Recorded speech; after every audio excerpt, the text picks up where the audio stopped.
Está dado então o pontapé de saída, então vamos ao trabalho. O Sr. Presidente da República falava aqui na necessidade de pensar a médio e longo prazo, é isso que vamos fazer, vamos olhar para o futuro, mas para projetar o futuro é preciso começar por olhar para o presente. É isso que vamos fazer com a ajuda do professor Pedro Brinca, da Nova SBE, dele a primeira keynote desta manhã sobre tendências económicas globais. Pedro, bem-vindo.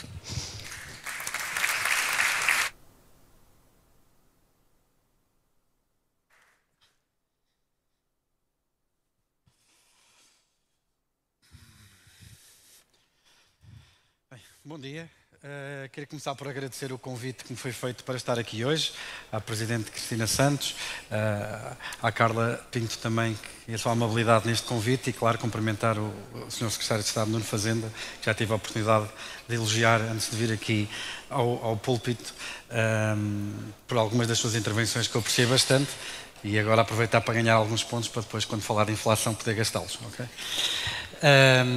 Em primeiro lugar, o tema que eu trago aqui hoje tem a ver com uma variável que é bastante relevante precisamente para a dinâmica dos centros comerciais, que é precisamente a variável preço, se não dos centros comerciais por si, mas pelo menos dos vossos clientes. Eu próprio sou a primeira geração da minha família que cresceu em centros comerciais também. Passo a publicidade, se me permitirem, fui uma criança do Centro Comercial das Palmeiras e do Centro Comercial do Alto da Barra. Eu cresci ali na zona ali de Passo de Arcos, Oeiras. E é precisamente sobre a inflação que eu venho aqui falar-vos hoje. A primeira coisa que eu gostava de mostrar, partilhar com vocês, são duas capas, uma da Bloomberg e outra da Economist de 2019. E a primeira coisa que me vem à cabeça quando olho para estas capas de revista é que elas não envelheceram muito bem, não é? Eu diria um pouco à imagem das notícias da morte de Mark Twain. As notícias acerca da morte e inflação terão sido manifestamente exageradas. E não muito tempo depois destas duas capas terem sido impressas e terem vindo a público, aquilo que nós observamos foi um surto inflacionista, quer na zona euro, quer nos Estados Unidos, que bateu recordes que só tínhamos visto, talvez, no caso dos Estados Unidos, na década de 70, no caso da zona euro, ainda não tínhamos visto desde a sua criação. A inflação atingiu o máximo 10,6% em termos de taxa de variação homóloga, na zona euro, atingiu cerca de 8,9% também em taxa de variação homóloga nos Estados Unidos. Tipicamente, estas taxas de inflação, obviamente, são preocupantes. Existe uma razão pela qual nós nos preocupamos com a inflação.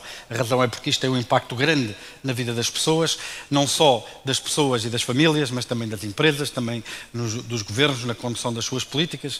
Aliás, até foi nesse contexto que eu tive a oportunidade de ver as declarações do Sr. Secretário de Estado, precisamente quando foi a questão da inflação dos bens alimentares. Tipicamente, numa perspectiva de bancos centrais, o que os bancos centrais mais se preocupam é precisamente com aquilo que nós chamamos de inflação core, ou em português de inflação subjacente, que é a inflação que não tem em linha de conta precisamente o preço dos bens alimentares ou os preços da energia, e a razão para isso é relativamente simples de perceber, é porque tipicamente a flutuação dos preços, quer da energia, quer dos bens alimentares, estão associadas a fenómenos que não estão na esfera do que é o controlo do nível geral da atividade económica de um país, que pode estar acima da sua capacidade produtiva potencial e por aí criar inflação, ou abaixo e por aí ter uma pressão deflacionista. Como essas medidas são tipicamente exógenas ao país, por exemplo, no caso da energia, pode ter a ver, como ainda agora vimos recentemente, com a decisão da OPEP de restringir a produção de petróleo por achar que o preço nos mercados internacionais estava demasiado baixo, ou, por exemplo, na questão alimentar, com o conflito na Ucrânia, em que nós vimos que 25% do trigo mundial vinha precisamente da Ucrânia e Rússia, e foi um choque muito grande que houve no setor alimentar, ou se quisermos até mais recentemente agora com a seca extrema que tivemos o ano passado e que afetou de sobremaneira o preço, por exemplo, dos óleos alimentares. São fenómenos que não têm a ver com a condução da política económica, não têm a ver com a intensidade com que a economia trabalha e, por isso, tipicamente estão fora das considerações dos bancos centrais.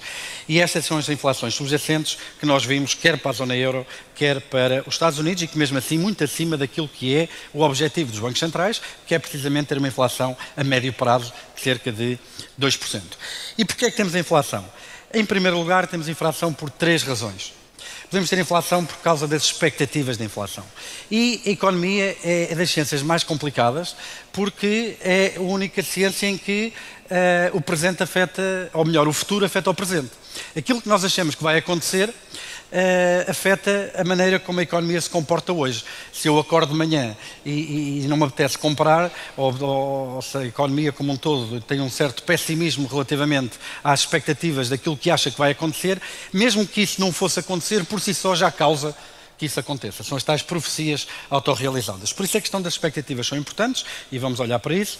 A questão dos choques de procura também são importantes. Se a economia, se a pressão que estamos a fazer sobre a procura de bens, serviços, por parte de famílias, governos e empresas está acima daquilo, ou abaixo daquilo que a economia é capaz de produzir, ou então choques de oferta que, por exemplo, já falei anteriormente, que eram a questão da guerra na Ucrânia, ou de seca, de fenómenos meteorológicos, etc. Tudo isso são questões que também afetam a inflação, porque afetam a capacidade da economia produzir mais ou menos. Se a economia for capaz de produzir menos, os bens estarão em maior escassez e, sendo mais escassos, os preços naturalmente irão subir.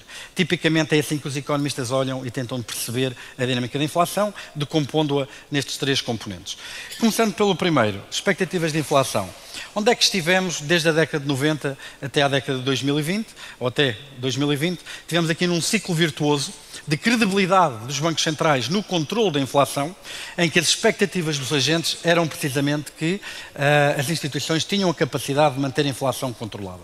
E isto por si só mantém a inflação controlada, porque quer do ponto de vista da negociação salarial, quer do ponto de vista da fixação de preços, por parte das empresas e por parte das lojas, aquilo que percebemos é que se eles acreditam que a inflação vai ser aquela que o Banco Central quer que seja, são essas revisões, são essas expectativas que vão estar quer nas negociações salariais, quer nas políticas de preço e por aí concretizar a tal inflação que é o objetivo do Banco Central Europeu. Onde nós não queremos estar é precisamente na realidade que foi vivida nos anos 70, que era uma expectativa que a inflação vai ser elevada. Isso foi incorporado quer nas reivindicações salariais por parte dos sindicatos, quer nas políticas de fixação de preço por parte das empresas a antecipar aumentos de custos, e isso por si só gerava um aumento dos preços e entrávamos nesta espiral inflacionista que custou muito a derrotar durante a década de 80. Okay? O que é que nós podemos saber neste momento acerca das expectativas? E se existe este risco de termos um problema de expectativas desancoradas? Bem, em primeiro lugar, se nós olharmos para as expectativas das famílias, que é o gráfico que eu vos trago aqui, aquilo que vemos é que durante toda a pandemia a inflação esperada era dentro do objetivo do Banco Central, lá está, uma grande crença de facto que a inflação estava perto dos 2%, que demorou a desancorar. Demorou um certo nível de tempo para que as famílias esperassem que nos próximos 12 meses a inflação não seria o objetivo que o Banco Central tinha, e depois o que vimos foi, de facto, as expectativas a começarem a aumentar, até que atingiram o seu pico por parte cerca de, faz neste momento um ano, e a partir daí a inflação começou, as expectativas de inflação começaram a descer, e neste momento aquilo que se projeta é que, de facto, cada 2 anos se espera que a inflação volte ao objetivo.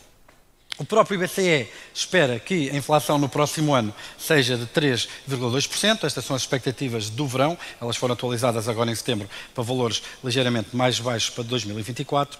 E as expectativas de profissionais, de pessoas que ganham a vida precisamente a fazer previsões sobre a inflação, foi que, ou é que, a inflação seja ainda mais baixa que aquela que o Banco Central Europeu esteja a prever. O que não deixa de ser irónico, os mercados financeiros e os analistas têm mais confiança na capacidade do BCE em controlar a inflação que o próprio BCE, que não deixa de ser curioso. Por isso, no que diz respeito às expectativas e ao medo que as expectativas possam desancorar do objetivo dos 2% e isso por si esteja a criar inflação, não me parece que haja aqui grande razão de alarme. Mas isto, obviamente, pressupõe que nós tenhamos um pensamento forte sobre o que é que são expectativas, não é?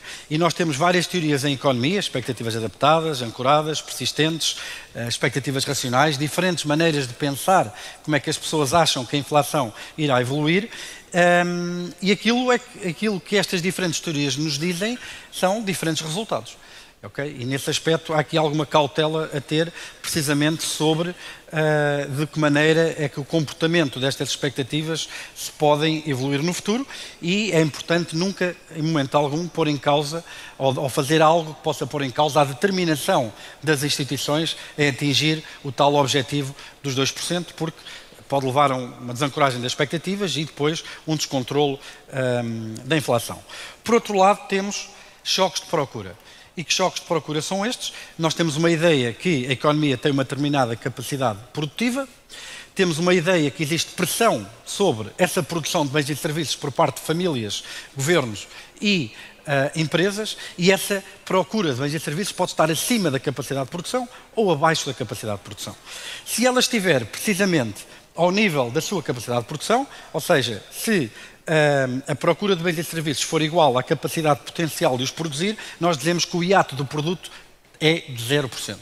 E aí, nesse ponto, que é precisamente o ponto B no gráfico, não existe, ou dizemos que não existe, excesso de procura, nem procura abaixo daquilo que seria desejável de um ponto de vista de estabilidade da inflação. Ok?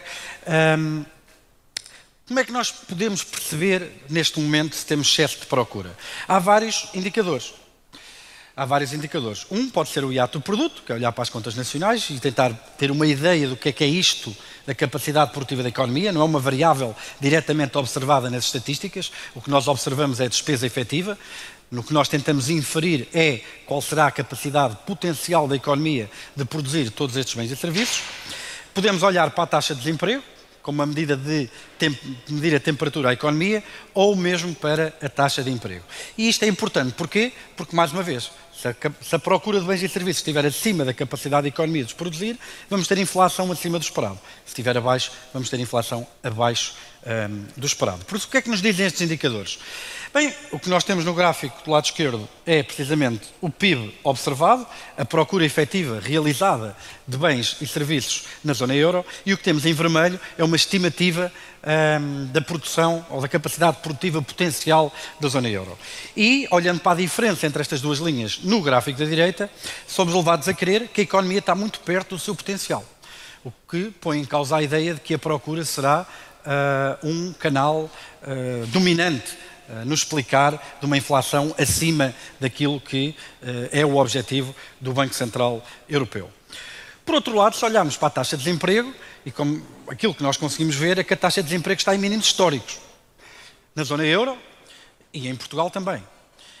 E por este indicador, se calhar, nós estaríamos à espera, ou ser-nos-ia sugerido, que a inflação está acima, ou melhor, que a procura está acima da capacidade da economia de produzir bens e serviços, o que leva a uma pressão sobre os preços por parte dessa mesma procura, ou seja, que os choques da procura são importantes.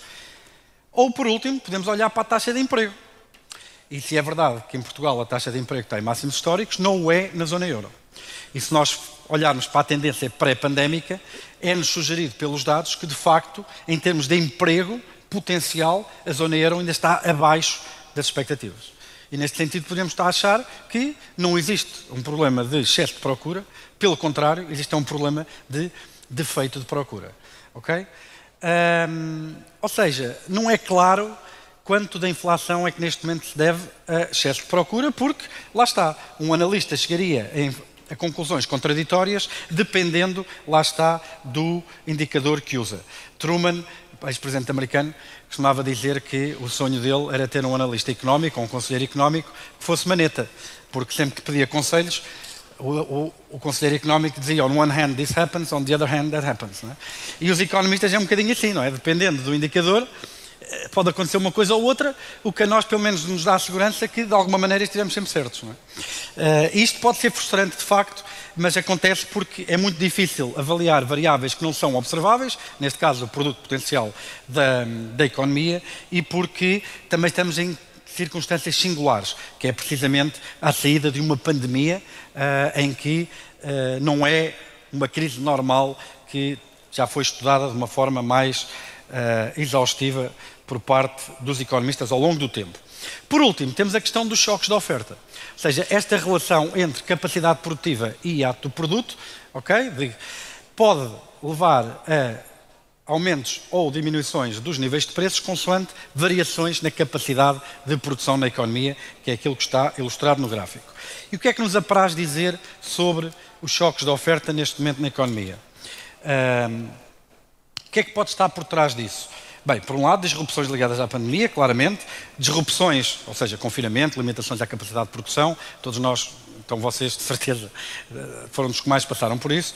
Disrupção das cadeias de abastecimento global, também é um tópico muito falado, a questão do conflito na Ucrânia e, mais uma vez, a tal espiral inflacionista de que muito se fala, que também pode vir não pelo lado das expectativas, mas que pode vir pelo lado de aumento dos custos. Aumento dos custos leva a um aumento das reivindicações salariais, o que por outro lado leva aos aumentos dos custos, o que por outro lado leva a aumento das reivindicações salariais e continuamente. Analisando estes fatores em separado. Bem, primeiro, a inflação durante a pandemia foi manifestamente baixa. Assumindo que a capacidade produtiva da economia baixou de forma acentuada durante a pandemia, porque houve várias medidas sanitárias de controle sanitário que limitaram a capacidade produtiva, a única maneira que os economistas têm de racionalizar a não variação dos preços de forma acentuada durante a pandemia é assumirem que, por outro lado, a procura também desceu. E será que isso faz sentido?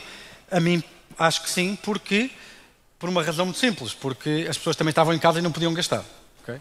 Se nós pensarmos que a queda na produção potencial da economia foi proporcional à quebra na procura de bens e serviços, conseguimos racionalizar esta ideia que, de facto, os preços não mudaram e a inflação durante este período foi precisamente constante.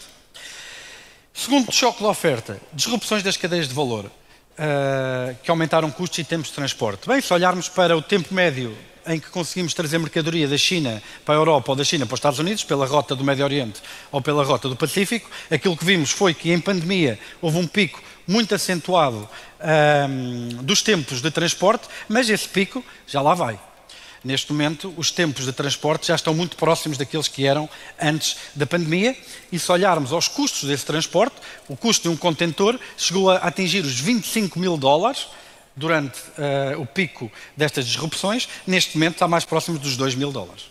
Ou seja, estes dois choques, pelos vistos, não nos sugerem que os choques de oferta ainda sejam uma força dominante, mas olhando de uma forma mais holística para todos os fatores que condicionam todo o processo produtivo, podemos olhar para o índice global de pressão sobre as cadeias de abastecimento e aquilo que combina preços de transporte, por mar, por ar, inquéritos a gestor de compras relativamente a atrasos, etc. Tudo aquilo que vemos é que neste momento esse índice já sugere que os choques de oferta estão longe de conseguirem justificar qualquer pressão inflacionista. Por outro lado, temos a questão da energia, mas, e fala-se pouco das boas notícias nas televisões, mas se nós andarmos há um ano para trás, há um ano e meio, toda a Europa estava toda em pânico a pensar que íamos ter racionamento de energia na Europa, racionamento de energia que levaria a uma quebra da produção, quebra na produção levaria ainda mais inflação e isso levaria claramente a problemas de recessão e estava tudo um pouco em pânico. Mas foi uma vitória extraordinária da Europa, perdoem-me a palavra, do desmame do gás natural russo. Nós não passámos por racionamento nenhum de energia, foi passada uma lei no Parlamento Europeu que obrigava os países com capacidade para ter reservas de gás natural a terem-nas cheias ao nível de 80% em novembro de 22. Na altura, toda a gente dizia que era impossível atingirmos esses níveis, estávamos em mínimos históricos de gás natural de reservas na Europa, mas o que é facto é que atingimos esse nível não a 1 de novembro, como obrigava a lei, mas a 18 de agosto. E chegámos ao ponto que neste momento o gás natural já está mais barato do que estava antes da pandemia, a eletricidade, por exemplo, na Alemanha já está aos níveis que estava antes da pandemia. Esta ligação explica-se porque o gás natural é usado para a produção de eletricidade e compensar o déficit de produção das energias renováveis. Ou seja, o choque dos preços da energia não me parece justificar choques de oferta relevantes, até porque, mesmo que eles não deixaram de subir. E a inflação é a mudança de preços. Não é? Por isso podemos ver um salto, mas não uma alimentação contínua de inflação olhando para a frente. Relativamente à espiral inflacionista, será que ela se concretizou? Aquilo que nós conseguimos ver é que, de facto, nos anos 70 ela aconteceu. Nós tínhamos sistematicamente na barra a cinzento a compensação horária acima da inflação, o que víamos que entrávamos na tal espiral em que aumentos de custos levavam a aumentos de preços e aumentos de preços levavam a aumento de custos. No cenário atual, no contexto da zona euro, os salários ainda cresceram abaixo, ou os custos laborais cresceram abaixo do que é a inflação subjacente. Não em Portugal, mais uma vez somos uma exceção, Portugal teve um crescimento real dos salários durante 2022, ou espera-se que tenha, mas no contexto da zona euro é esse o cenário, pelo que a espiral inflacionista está neste momento fora de ideia. E há uma última razão para falarmos de inflação que tem a ver com erros de medição. Será que nós conseguimos medir bem a inflação? É muito difícil medir a inflação em termos normais e, tipicamente, o IPC subestima o impacto da inflação no bem-estar das pessoas. E porquê? Primeiro porque quando a inflação é o seguir os preços de um determinado cabaz alimentar, ou não é cabaz alimentar, de um cabaz de bens e serviços, mas que, quando os preços aumentam, as pessoas têm um comportamento de substituição. Reagem à mudança dos preços, substituindo uns por outros. E este efeito de substituição é uma maneira que as pessoas têm de evitar a perda de bem-estar relativamente à subida dos preços, mas que não é capturada pelo IPC, porque o IPC, pelo menos durante um período de tempo, tem os bens que são consumidos fixos neste cabaz. Por outro lado, tipicamente não captura efeitos de descontos, por outro lado, não tem em linha de conta que existem outlets, não é? que vendem produtos a preços mais baratos, não tem em linha de conta o aumento da variedade, por exemplo, e, obviamente, também não captura o efeito das rupturas de stock. E se é verdade que em termos normais subestima o impacto da inflação nas condições de vida, em pandemia queremos que tudo isto se inverteu e a inflação, à medida que se foi desenrolando, houve uma subestimação do verdadeiro aumento do custo de vida. Primeiro porque as pessoas compraram mais bens essenciais cujos preços estavam a subir e menos bens ou serviços dos que estavam a descer e obviamente os cabazes não foram ajustados durante o período da pandemia, por isso a inflação durante a pandemia foi subestimada. Houve menos descontos e por isso obviamente também menor capacidade de manter o mesmo nível de vida recorrendo ao efeito de substituição e comprando produtos que estão em descontos. As compras online obviamente implicaram custos adicionais de entrega ou por questões de limitações de mobilidade, uma menor capacidade dos agentes procurarem bens e serviços e obviamente usufruindo de preços mais baixos, menor variedade e por último, em pandemia todos nós tivemos muitas dificuldades em comprar alguns bens, mas como é que isso é capturado pela inflação? Não é? Eu, se quiser comprar um bem e ele não está à venda, quer dizer, o preço é o quê? É infinito? Quer dizer, isso o IPC não captura. Por isso esta é a ideia de que, de facto, a própria medição da inflação foi muito complicada durante a pandemia e, no fundo, é o que este slide aqui tenta resumir, é que a inflação terá não sido tão extrema porque ela foi subestimada durante a pandemia e na faixa vermelha terá sido mais elevada que aquilo que os números sugerem e depois, com o desconfinamento da economia, provavelmente, e a entrada nos tais tempos normais, ela terá sido subestimada também pelas mesmas razões que foram aludidos. Porquê é que isto é importante? É importante por uma razão, porque isto vai determinar a condução da política monetária. O Banco Central, ao aumentar as taxas de juros, não vai trazer mais gás natural da Rússia. Por isso, choques da procura, ou melhor, choques da oferta, o Banco Central Europeu tem armas limitadas no seu combate. Mas nos choques de procura, sim, porque se o problema foi empresas, famílias e governos terem disponibilidade a mais do que a economia tem capacidade de comprar bens e serviços, então aí sim, a subida das taxas de juros, que não sejamos ingênuos, tem como objetivo retirar poder de compra a famílias, governos e empresas, aí pode ter um efeito. Okay? E tudo isto levou a um debate muito acentuado e muito inflamado do que é choques transitórios, o que é que são choques persistentes, que no fundo escondem por detrás ou têm por detrás uma ideia do que é que os economistas acreditam. Se foram mais choques pelo lado da oferta ou se foram mais choques pelo lado da procura. E chegamos ao fim e a conclusão que temos é que os economistas têm sempre razão. Aqueles que acreditaram que o choque era permanente e que justificava uma ação mais musculada do Banco Central Europeu veem as suas opiniões baseadas no facto que realmente o choque demorou muito mais tempo que as unidades economistas estavam a dizer, mas os economistas que diziam que o choque era transitório também dizem que têm razão. E porquê? Porque era transitório, só que transitório, em vez de ser meses, significa anos. Não é? Arranjamos sempre maneira de ter razão. Relativamente ao que vem para a frente, prever o futuro tem sido historicamente complicado. Este é um dos meus gráficos favoritos. Espero que isto não abale a confiança nos euros que vocês pagam para manter o BCE. A linha preta é a linha da inflação observada, as linhas azuis são as previsões do BCE em cada momento no tempo acerca daquilo que vai acontecer. Por isso, se nós queremos saber o que é que vai acontecer à inflação, se calhar o BCE é a última instituição a quem nós devíamos perguntar. Não obstante, eu vou perguntar ao BCE e as expectativas do BCE é precisamente que a inflação, surpresa, passados 2 anos, que é o objetivo do BCE, vai voltar ao objetivo do BCE. Não é? Pronto.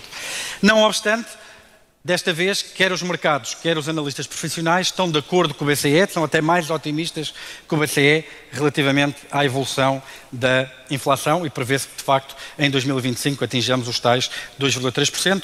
A previsão, por exemplo, para Portugal do Orçamento de Estado, do quadro macroeconómico da proposta do Orçamento de Estado para este ano foi 2,9% para o IPC, para o HICP 3,3% ou 3,2%, se não estou em erro. Por isso, creio que podemos estar otimistas neste cenário. Para terminar, este é o meu último slide, antes que a Carla me bata.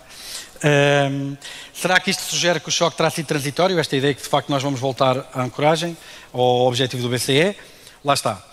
Nós arranjamos sempre maneira de ter razão, basta dizer que transitório afinal são anos em vez de 6 meses, não é?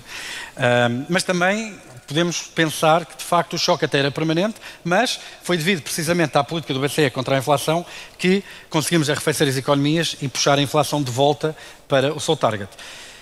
Uma palavra de aviso importante, a maior parte dos economistas acredita que os efeitos da política monetária sentem-se tipicamente 12 a 18 meses depois. Eu peço-vos para fazer um exercício que é, olhem 12 meses para trás e vejam onde é que estava a taxa de juros. E pensem do que é que ainda pode vir para a frente, numa altura em que Portugal está a crescer 0 em cadeia, em que a zona euro está a crescer também 0,1 em cadeia. Dito isto, por outro lado, obviamente que as nossas previsões podiam ter estado erradas, nós temos errado de forma consistente na previsão da inflação, e há aqui um fator muito importante que tem a ver com a taxa de juros natural. A taxa de juros natural é uma taxa de juros de longo prazo, que equivale a poupança e investimento, procura e oferta de fundos. E o Banco Central Europeu não consegue afetar essa taxa de juros natural porque tem a ver com o comportamento dos agentes na economia no longo prazo. Okay?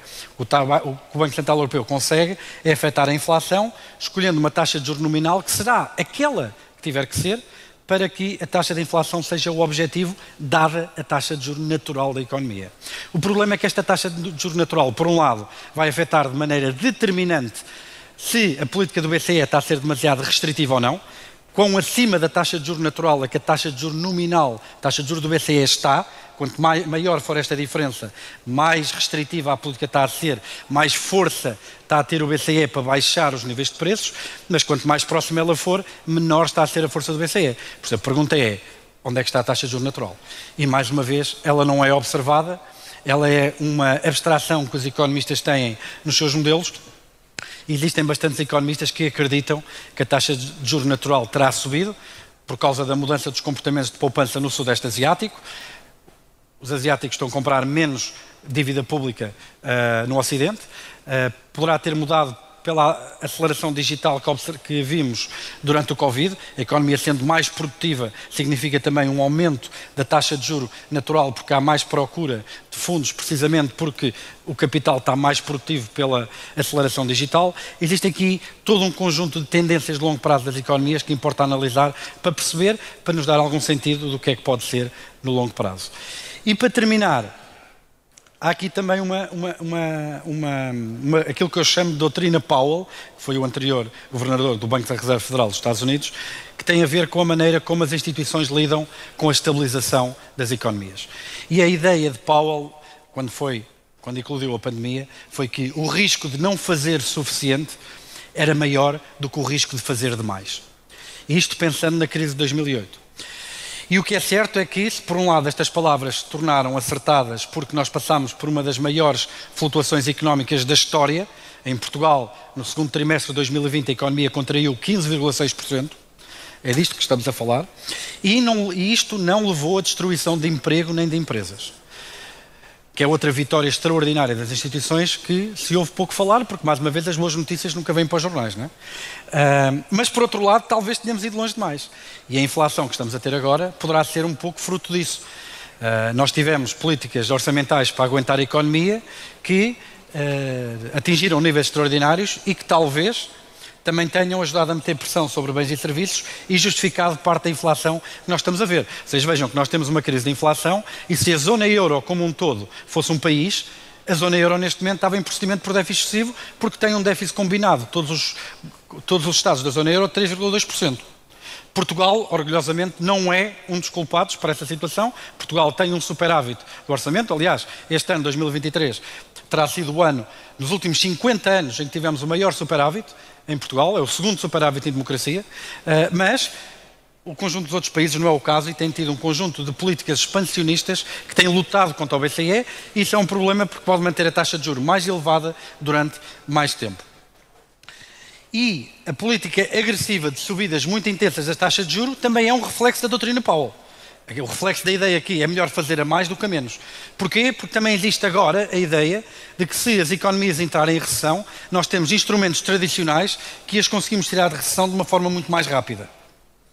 O que nós não temos a segurança é de, se as expectativas desancorarem e a inflação perder o controle, que tenhamos ferramentas tão eficazes a conseguir domar de volta a inflação. E esse discurso está patente nas palavras de Lagarde, isto tem estado patente, ou esteve patente nas palavras de Powell. Espero que a minha apresentação tenha estado dentro das expectativas e que, de facto, possa ter sido útil para aquilo que vocês podem antecipar para os próximos tempos. Muito obrigado pela vossa atenção. Obrigado. Eu registrei, Pedro, o recado de as televisões não dão boas notícias. Em minha defesa, há aqui um lema antigo de jornalismo: bad news is good news, não temos culpa disso. Mas vamos dando boas notícias, vamos dando. Ora bem, como eu dizia, estamos aqui um pouquinho a correr contra o tempo, estamos com algum atraso, temos compromissos marcados com o streaming, por isso eu peço aos nossos próximos convidados que virão aqui a palco para tentarem ser um pouquinho mais breves para conseguirmos colmatar esse atraso. Nos próximos minutos vamos entrar aqui um pouco mais em detalhe neste setor, no setor do retalho. Para isso contamos com a apresentação de Duarte Cardoso Ferreira, da CBRE Portugal. Duarte, bem-vindo. Obrigado.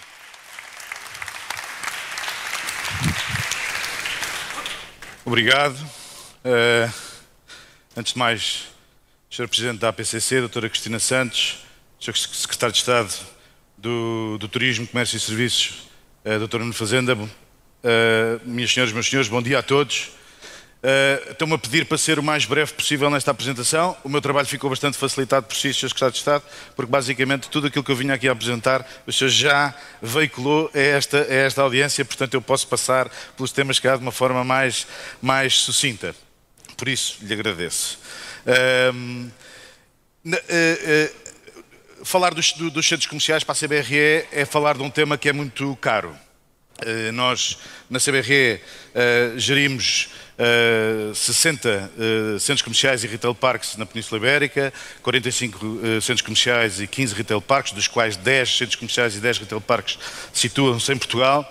É um setor, de facto, no qual nós acreditamos muito e é um formato que, de facto, tem mostrado uma resiliência muitíssimo interessante e, de facto, um impacto muito relevante na nossa economia. Os centros comerciais, ou se falarmos de locais onde existe um retalho organizado, é absolutamente ancestral. E permitam-me fazer só esta nota. Se olharmos para as cidades, numa ótica pura de análise de cidade, do ponto de vista urbanístico, as grandes avenidas, os grandes eixos viários das cidades foram, outrora, caminhos, rotas mercantis. Isso vê-se em quase todas as cidades, porque as cidades não crescem em cima de folhas brancas, de folhas em branco. A exceção dos Dubais, que crescem em cima de um deserto, as cidades crescem em cima de coisas que foram acontecendo ao longo de muitos anos. O comércio a retalho tem uma relevância sobre a forma como as cidades se organizam, de facto, muitíssimo relevante. Em Portugal temos 173 centros comerciais ou esquemas de retalho organizado, com uma cobertura em termos de metros quadrados de 3,8 milhões de metros quadrados. De facto, com uma cobertura a nível do território nacional muito relevante.